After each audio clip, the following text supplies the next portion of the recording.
একজন স্ত্রী কখনোই প্রিয় নারী হতে পারে না।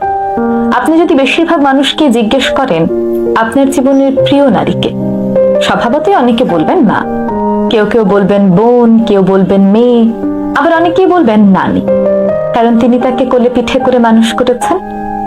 কিন্তু আমি ভীষণ অবাক হই, এমন একজন মানুষ নেই যিনি বলবেন আমার জীবনের প্রিয় নারী আমার স্ত্রী।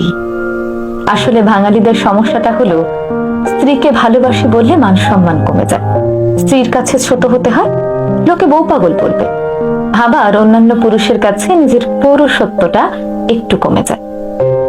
আচ্ছা, এমন একজন পুরুষও কি নেই যার অসুস্থতার সময় তার স্ত্রী হাসপাতালের বেডের পাশে নির্ঘুম রাত কাটিয়েছে, কিংবা বাবার বাড়ির বিলাসবহুল বাড়ি ছেড়ে একসাথে জীবন যুদ্ধটা করবে বলে অল্প বেতনের ছেলেটার হাত ধরে বাড়ি ছেড়েছে? শ্বশুর বাড়ির ঝাল তরকারি খেতে না পারলেও বাবার বাড়ি থেকে ফোন এলে ঠিকই বলেছে আমি খুব ভালো আছি। নাকি মায়ের হাতের রান্না, নিজের প্রিয় বিছানা, কিংবা ছোট থেকে বড় হয়ে ওঠা যে বাড়িতে, সেই বাড়ি ছেড়ে আসাটা এতটাই সহজ?